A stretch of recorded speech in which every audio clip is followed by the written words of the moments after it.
Okay, guys, I'll double check, make sure we're going. So, yeah, we're going. Good.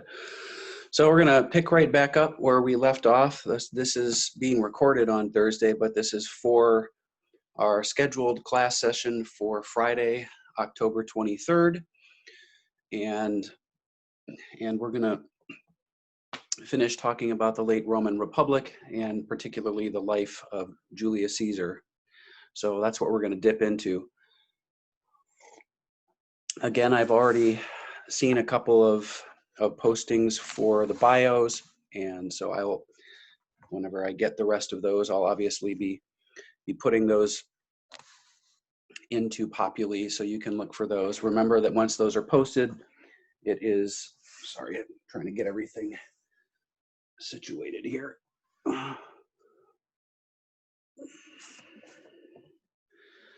Not as easy as you would probably think, but we're trying to make sure I've got all my stuff here, but man, everything is just always in flux this year, apparently. As an INTJ, it's like a nightmare. I can't, I work with routine and everything else, and there just is no lasting routine right now. At any given moment, we get to switch everything up. So we're trying to roll with it the best we can, and hopefully we'll get there. So if we do return on Monday, the 26th, that will be, just a reminder, Group B will be in the classroom and Group A would be in the Zoom room. And really, regardless, whenever we come back, that's the way we're going to do it. But I'm just reminding you, I'm hoping to get a positive email in the next 48 hours or so, and maybe 72 hours. I'm not really sure. They said maybe we'll hear on Saturday. It might be Sunday though. But regardless, we'll roll with what we're told. Okay, so let's dig back into Julius Caesar and the end of the Roman Republic, the last days. So Julius Caesar has, one of his legacies is that he was built up as Rome's greatest general. And, maybe there's some slight exaggeration. You could certainly make the case for Publius Cornelius Scipio Africanus Major, right? You could certainly make a case for him. He's one of Rome's greatest generals. You could probably make a pretty solid case for certainly Pompey, one of Rome's greatest generals. Marius is another one of them. These guys are all in the Republican period. You could certainly make a case for, in the empire, you could certainly make a case, as we will, for some of Rome's greatest imperial generals. So there are some really good guys we're going to be talking about as far as their capacity to lead and to expand the empire. So we'll be talking about them, but I do think it's important to acknowledge that Julius Caesar accomplishes some very impressive feats during his time as a general. Obviously, we've talked a little bit about Caesar's profound confidence in his own ability. He had, as generals who are effective always seem to be able to do, very similar to someone like Alexander the Great, Julius Caesar had a very clear capacity for forward planning. So he was definitely a planner, liked to plan the details. This helped him as he and his forces are moving through territories, especially in Gaul. He had a keen understanding of the psychology of his opponents. Another critical element, if you think about the success of any military commander, understanding one's enemy, understanding those you mean to conquer and to rule, is actually a really critical component. And, it may be a little bit like Alexander here. Julius Caesar did seem to value the cultures that he was moving through. He understood Gallic culture quite well, understood their warlord systems that were in place, learned the language, things like that. And I think that capacity to understand really does make a huge difference throughout the course of these campaigns. And of course, as with any really great military commander, Julius Caesar was able to adjust on the fly. He was able to have this flexibility in the midst of campaigns and battles that allowed the Roman legions under his command to have a fair amount of success. I just cannot get comfortable here. I'm sorry. I'm trying to make this work, but there we go. Moving the camera slightly. Once again, my Snoopy mug, Snoopy Flying Ace. There we are. World War I Flying Ace, one of my favorite cartoons. Okay. So these are some of the backgrounds with Caesar and his capacity to lead in these military campaigns. But it's not just these things, of course. We learn, look, there are contemporaries of Caesar who documented some of the impressive stories about Caesar's conquests. There are even some remnants of materials from the Gallic Wars given to us by the Gauls themselves. Those are very fragmented and very few and far between, but there are references to a Roman general who almost assuredly is Caesar.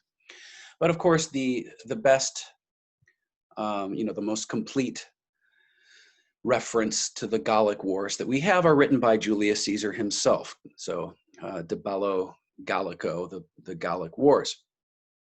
Now, I want you to understand that, of course, as historians, we have to take some of these with a grain of salt. You can't just read whatever Julius Caesar writes down, which is very favorable, according to himself and the Roman legions. It's obviously going to, you'll see this if you ever read through them. There's going to be this reference to, his not only his military genius, but these notions of Roman altruism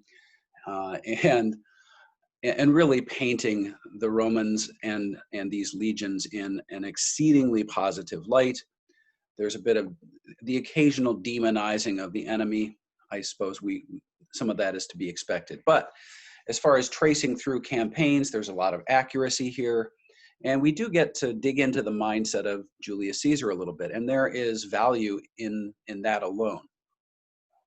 So time again in the narrative, what we see with Caesar is that there seems to be some sort of an inherently unimportant throwaway remark that reveals actually a clear-minded organization and capacity for seeing the big picture. We see this time and time again as he's interacting with his own officers, as he tries to engage in diplomacy with some of the Gallic leaders, as these campaigns unfold.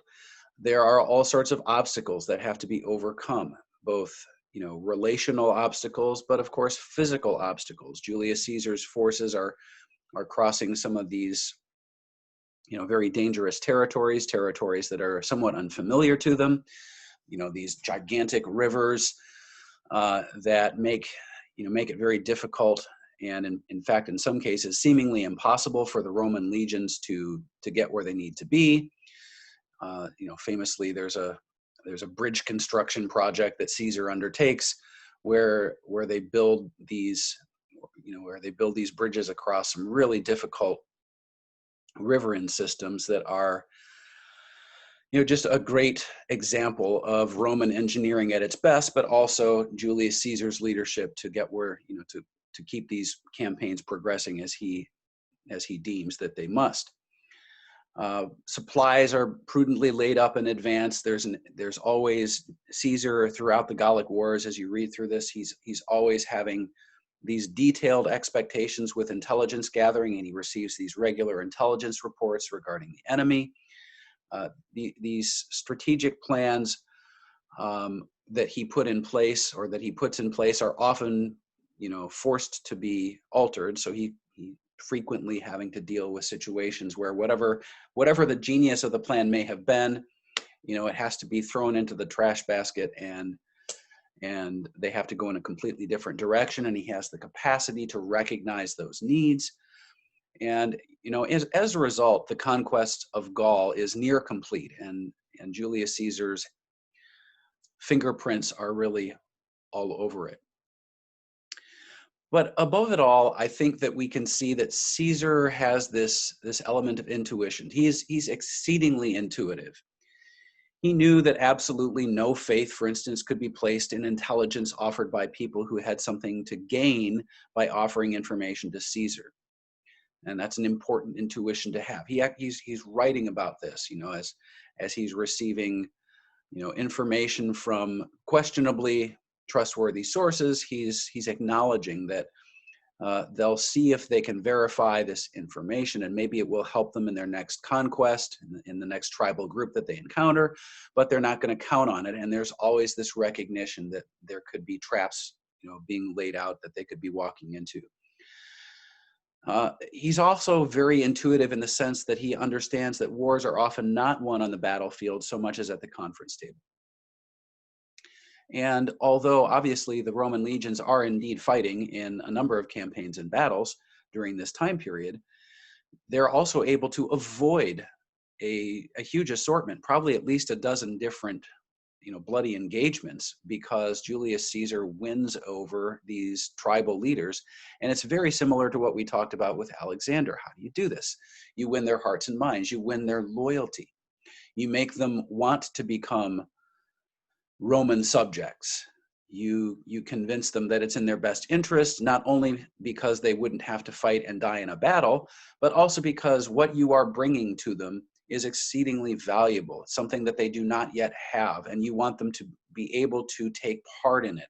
So there's very much, this, make the world Rome is certainly a component of this, and it's a huge selling item. I mean, this is something that you can market very effectively, and Caesar does that. Okay, so Caesar's campaigns in Gaul are critical. This is not a military history class, so I'm not going to keep walking you through every component.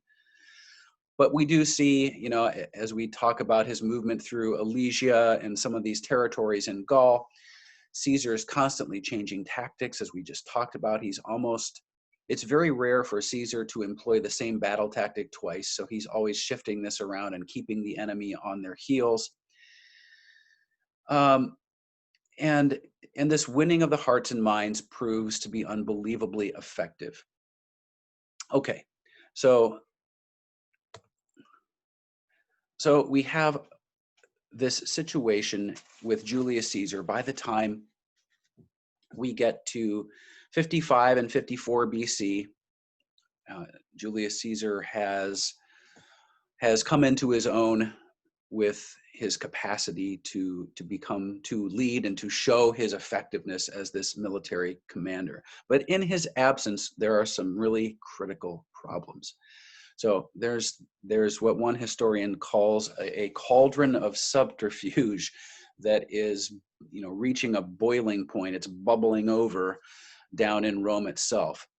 So events while Caesar's in Gaul fighting these campaigns and winning and extending the Roman Empire all the way up to the northwestern sector of what is now modern-day France, up in Normandy, actually very close to the beaches of Normandy that were ultimately invaded in 1944 during World War II. Julius Caesar gets to that point, but he is not able to cross over into Britannia. So Rome does not conquer what ultimately becomes known as Britannia under Julius Caesar. He fails in those exploits. He's not able to cross the channel and actually invade the southern coast. That comes later. So as Caesar's away doing these things, as he's engaging in his various conquests, Rome many Romans are conspiring. And the political landscape is actually shifting pretty dramatically. One of the triumvirate members, Crassus, who we've talked about, Marcus Licinius Crassus. So Crassus is killed in 53 BC while fighting to gain, further fame and glory in Parthia. So you see the Parthian Empire on this map here. Now, while perhaps removing one crucial rival to power, it is true, it's important to remember that Caesar and Crassus actually did get along quite well for the most part. I mean, they had the occasional, the occasional confrontation, but Crassus, did Julius Caesar view Crassus as a rival? Perhaps, but I don't think in the same way as he viewed Pompey a rival. So Crassus's death may have, some historians argue it helped to pave the way for Julius Caesar's rise. But remember that Crassus's death also meant that there was no longer this mediator in that triumvirate that we've talked about. There's no longer this mediator between Caesar and Pompey. So Crassus is out of the picture. Also, there's something happens in 55 BC that I'll just mention in passing. Julius Caesar's daughter, Julia, dies in 55 BC.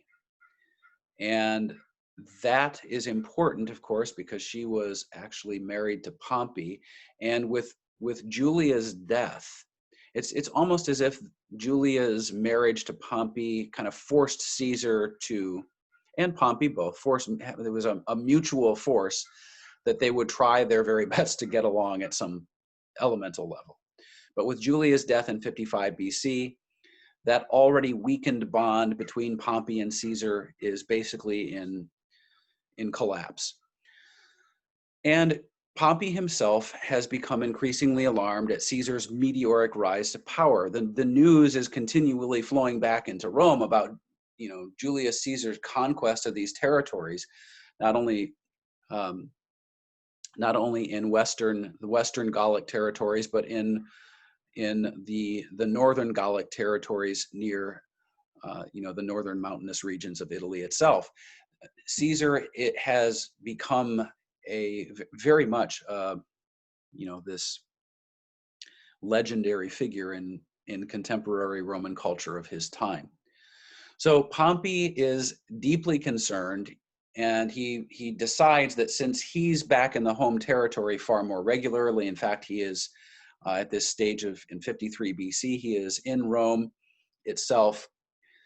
And because of Caesar's meteoric rise, because he realizes that if Pompey wants to create his own power base, that he's going to have to take advantage of Caesar's absence, and he's also going to have to distance himself from Caesar somehow so that he can offer his own vision. So Pompey formally severed all ties with Julius Caesar in very early 52 BC, January, February of 52 BC. And Pompey pursues further an alliance with the Senate. And just essentially, Pompey is trying to, he's doing a lot of dealings under the table. There's almost assuredly a fair amount of corruption that's taking place here. Sorry, I've got something in my eye. So Pompey is back here in Rome, and he is engaging in his own attempt to, prepare for this defense against the arrival of Caesar whenever that comes. So in a very real sense, Pompey seems to realize that he must prepare for the inevitable clash that is coming, and he's trying to make sure that he has as many political and military allies as he possibly can. So this is what's happening beginning in 52 BC and going forward into 51 BC. This is not a classroom, so this is all like manufactured in my house. I don't have everything set up in my home for, remote virtual classrooms the way these things are going, but we're doing what we can. All right. So the conquering heroes return. We get to this critical moment in 50 BC, 52 and 51 BC. Caesar is still in Gaul, concluding some of the more important campaigns that he had planned there. Pompey is back in Italy itself, and he has been prepping his alliances, trying to, make sure that Caesar really has no chance of overriding Pompey's authority back in Rome. But by the summer of 50 BC, Caesar had succeeded in the last vestiges of his conquest in Gaul. So he'd actually united all of what we now regard as modern-day France, and he'd also brought in parts of modern-day Germany and modern-day Belgium into the mix. You see those on the map up there, stretching all the way to Cologne in the east. He's very proud of his achievements, as you might imagine. Julius Caesar is not one to shrink away from bragging a little bit and being, seeming magnanimous perhaps, but having this capacity for pride. We understand that Caesar has that in his background. So Caesar is going to trumpet everything that he has accomplished. He is now at this stage, he is the illustrious general. He felt that he was in fact entitled to a degree to dictate the terms of his return to Roman politics.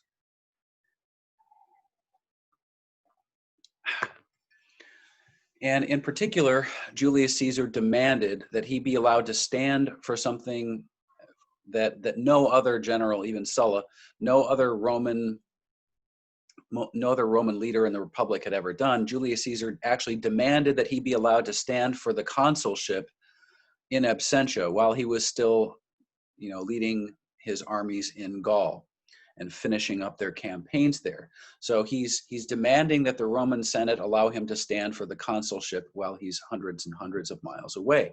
And this puts him on a direct collision course with the Roman Senate. This is not something that is allowed. You have to be on site and in Rome itself to be able to stand for this election to consul. So this is a crucial sticking point because of the interest in avoiding a recurrence of cruel dictatorship brought by none other than Sulla, who we have talked about. So Roman law had long since required that all army commanders relinquish control of their legions before entering not only Rome itself, but before crossing into the country, into the borders of Roman Italy. The most critical border in the north is the Rubicon River. And the order was a consistent one. You do not cross the borders with your legions to march on any Roman territory. So it was a prerequisite, in fact, for running for public office. So as a military hero, Julius Caesar is obviously, he's of the mindset that these rules don't apply to him for some reason.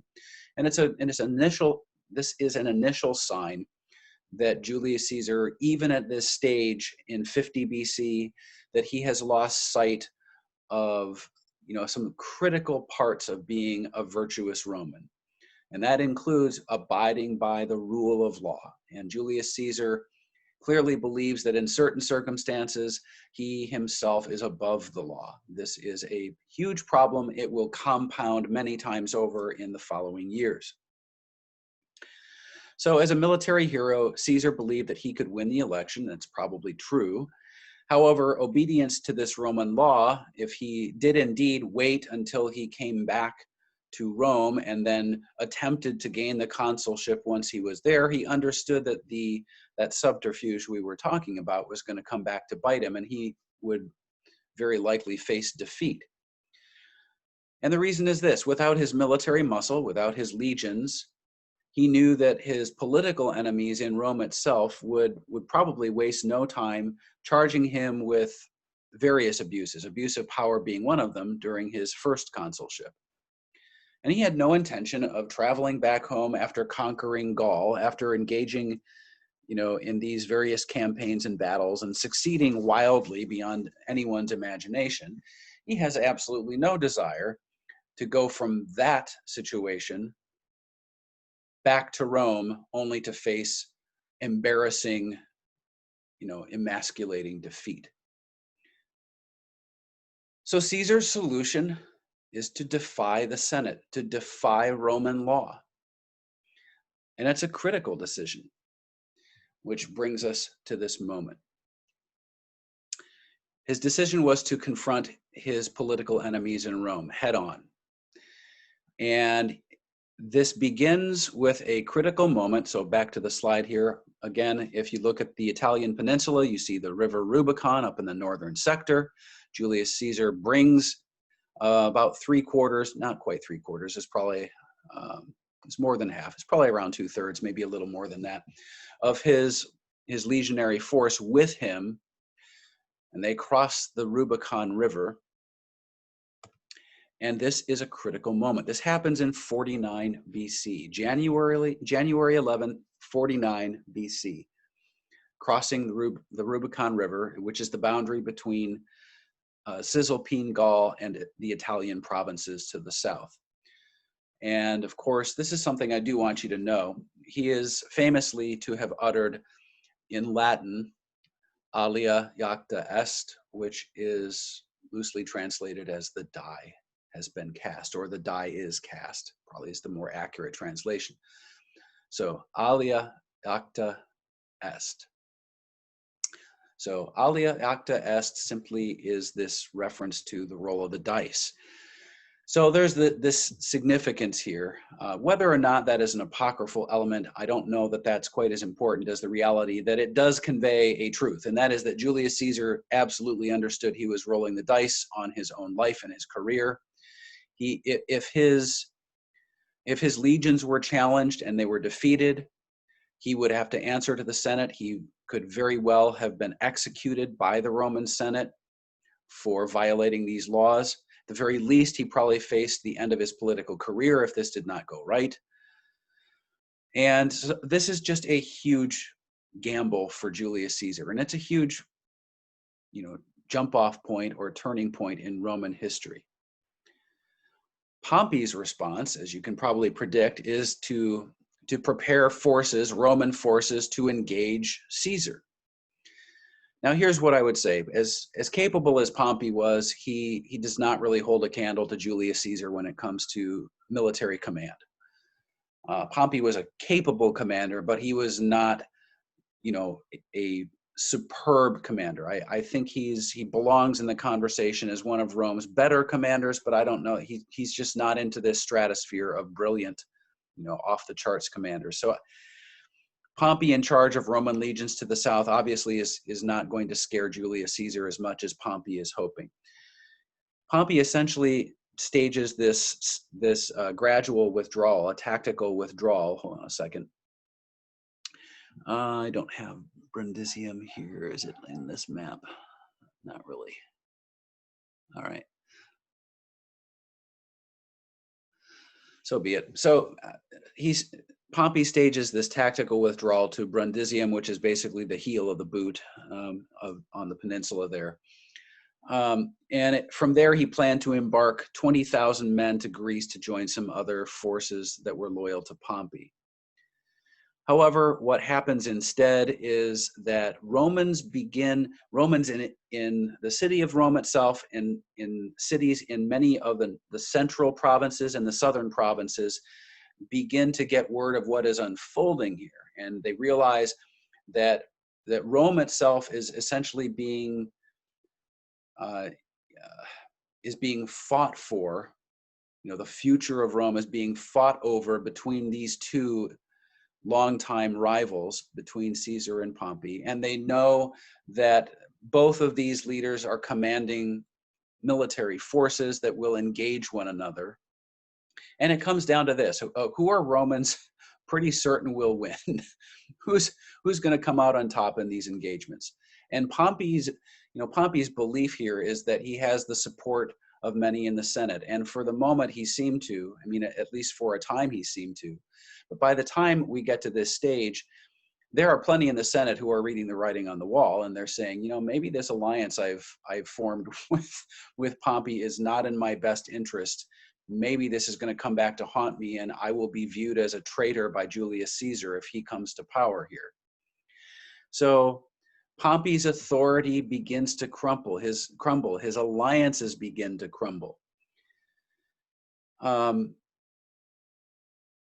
One of his subordinate commanders ignored repeated urgent messages and was forced to surrender 10,000 plus men at a place called Corfinium. It's not on the map here. It's in the western sector here. So they're forced to surrender, and that surrender included many leaders of the political opposition that had been actually allied with Pompey. So Julius Caesar's forces conquer these guys. 10,000 of these dudes surrender. And among them are some of the political elite in Rome itself. Here's what Caesar could have done. Caesar could have sent a message. He could have said, all right, you guys allied, you made the wrong choice. You allied with Pompey. You conspired against me. You obviously were trying to ensure not only my political demise, but perhaps my physical demise as well. So you're dead. And he could have just executed him. I mean, that wouldn't have been a big shocker. It wouldn't have been technically legal, of course, but it wouldn't have been a big shock if Caesar had chosen to do that. But instead, he takes a very different approach. And it is a genius approach that wins him the day ultimately.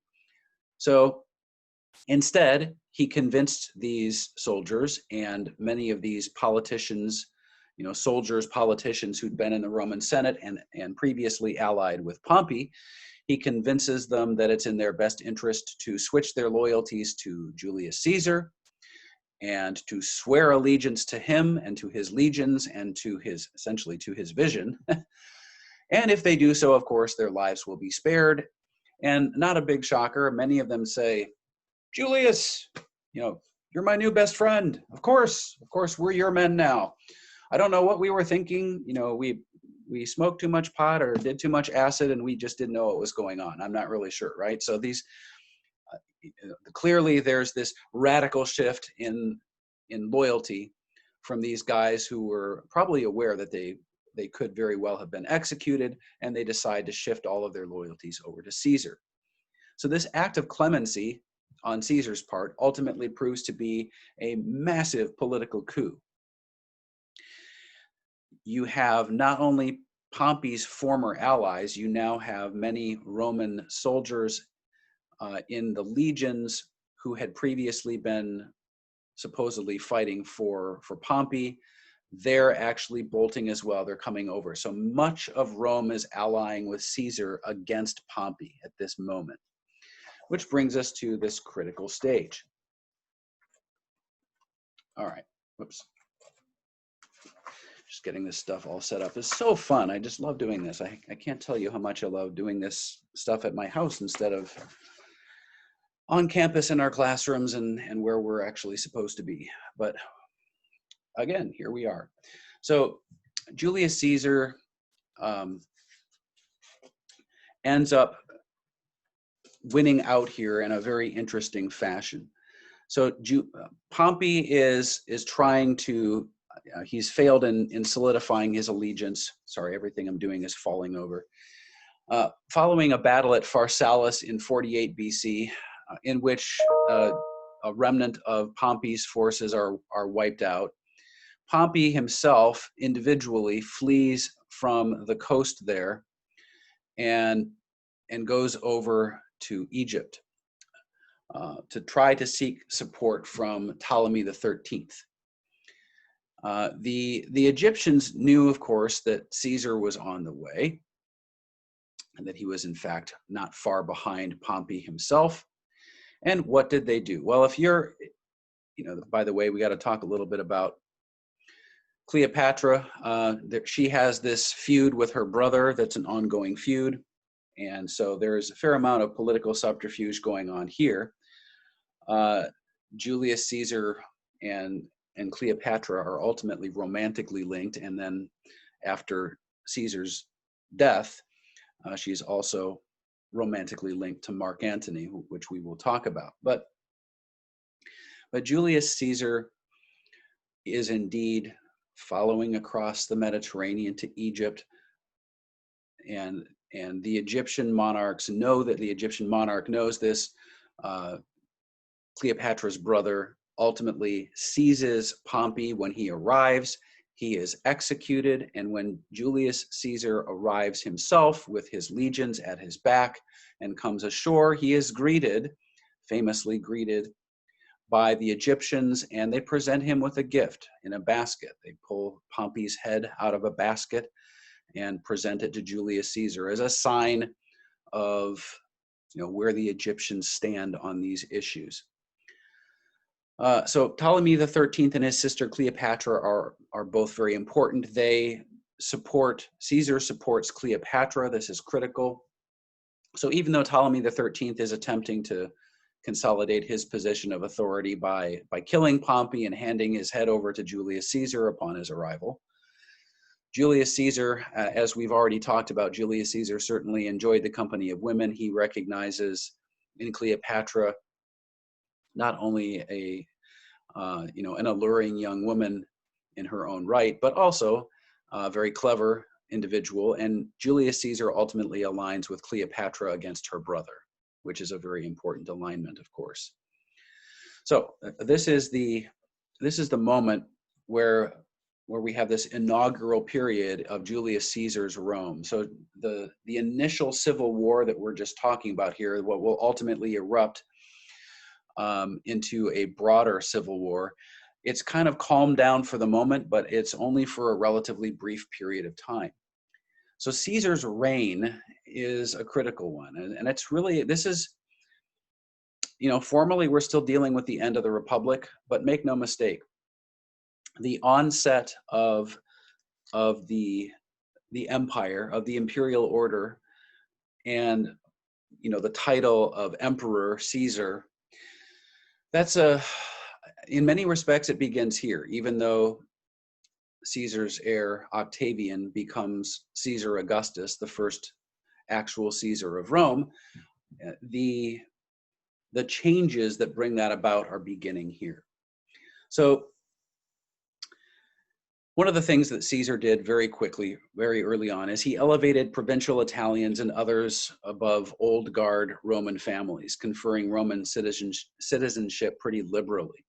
So, for example, citizenship for all of Cisalpine Gaul and many provincial towns was granted. So it wasn't just the old guard people who were regarded as Roman citizens. Julius Caesar, he increased the size of the Senate pretty dramatically. He increased it to 900, and he installed many of his at the moment anyway, many of his most loyal supporters, including Gauls, by the way. It's actually kind of a genius move. He brings in,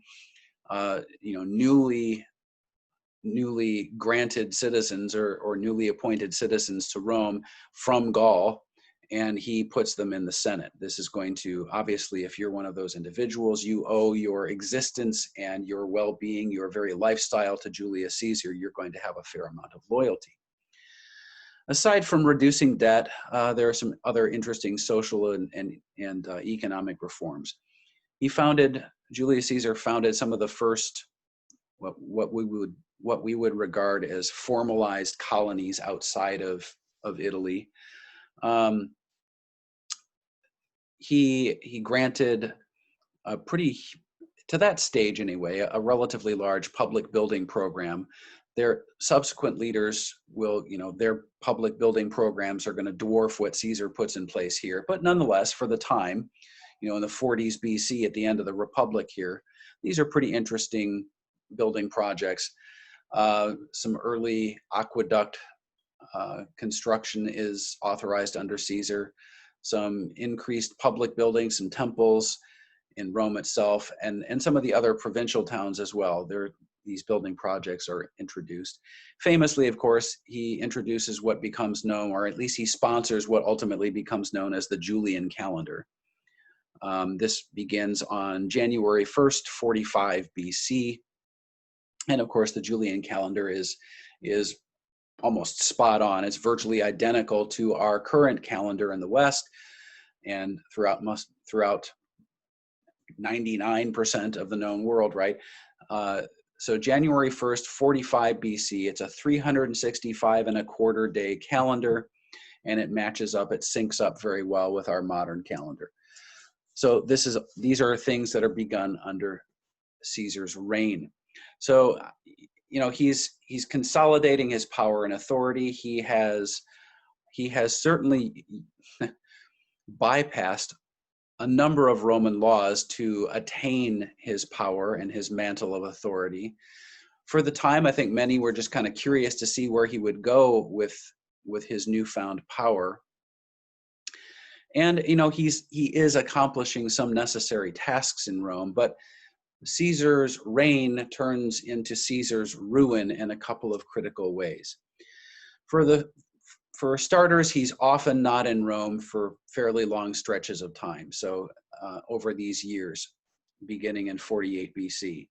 So from 48 BC until his death in 44 BC, he's probably in Rome maybe half the time, maybe a little over half, but not much. And much of this is because he's still leading the legions in in conquest. He's putting down revolts in some of the outlying territories, particularly some revolts in Asia Minor in 47 and 46 BC. There is also the reality that Julius Caesar is trying to stamp out the ongoing civil war with remnants of Pompey's former supporters. And that actually takes place all the way through until Julius Caesar's death in 44 BC. He did accept and drive through, maybe not accept, I wouldn't put it that way. He drove through a number of appointments, a number of political appointments for himself.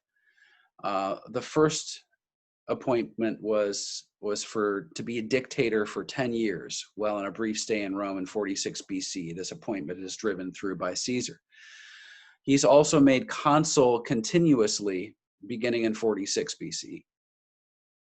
And then in 44 BC, early 44 BC, he pushes this through and he's granted the title dictator for life. So this unyielding autocratic attitude regarding power, the fact that Julius Caesar already has a pretty strong track record of just kind of, pretending as if he's above the law, and Roman traditions, Roman structures, Roman laws, Roman relationships do not really apply to him. He continually demeaned members of the Roman Senate who did not share his vision and alienated them from his power elite. So all of these things are critical. And by the time we get to this moment, this, as I said, this unyielding autocratic attitude regarding power had not just alienated him from his longtime political enemies, it had begun to alienate him even from his former friends and most loyal supporters early on. Guys like Brutus and Cassius, of course. So these attitudes are actually alienating him, not just from portions of the Senate, but actually the vast majority of Rome's ruling class. And folks, they killed him for it. That's what happened. That is exactly why Julius Caesar was killed. Of course, we all know when it happened, March 15th, 44 BC. 60 senators from the Forum. They called themselves liberators, but of course, anyone who was a supporter of Julius Caesar, like Augustus, referred to them in years passing, in the years that passed, as assassins. Well, they're led by, as I just said, two of Julius Caesar's closest, most loyal political allies and actually genuine friends for a time, Marcus Junius Brutus and Gaius Longinus Cassius. So typically, of course, just referenced as Brutus and Cassius. And they surrounded him and stabbed him to death right there in the Forum in Rome. So what does this mean? It means that Caesar's assassination in 44 BC throws Rome back into turmoil, and there is a civil war that follows for the next 13 years. But instead of kind of progressing forward at the moment, not only am I, out of time here, we need to stop, but I also want to say it makes more sense as we come back on Monday. Hopefully we'll be on campus Monday, but if we're not, then I'll be doing a recording for Monday.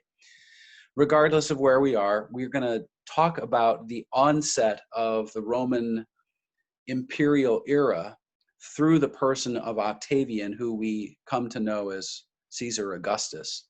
And it makes a whole lot more sense to start at this moment when Julius Caesar is assassinated and the mantle of power is seized by a number of different people, and there's this civil war that takes place. One man emerges on top, and that man, of course, is Octavian, who we will be talking about. All right, guys, that's it for right now. I hope you have a good rest of your day, and I will obviously be posting this, and you'll be watching it probably tonight or tomorrow. Remember, if you're one of the Roman Set 1 and you have your video bio, that is due by 5 p.m. on on Friday. So when you watch this, it may be Friday, but so Friday, October 23rd, 5 p.m. for Roman set number 1, those bios are due. And I think that's it for now. Keep up to speed on your required reading. We are going to talk about the new Roman Britain book coming up very shortly. I'm probably going to actually do some of that on Wednesday is my plan, but I may end up moving that to Friday. We'll see. I'm not really sure yet, but please make sure that you're reading that. If I change the due date of the book, I will let you know for those of you who are writing the review. Okay? Hang tough. Stay safe. Talk to you soon.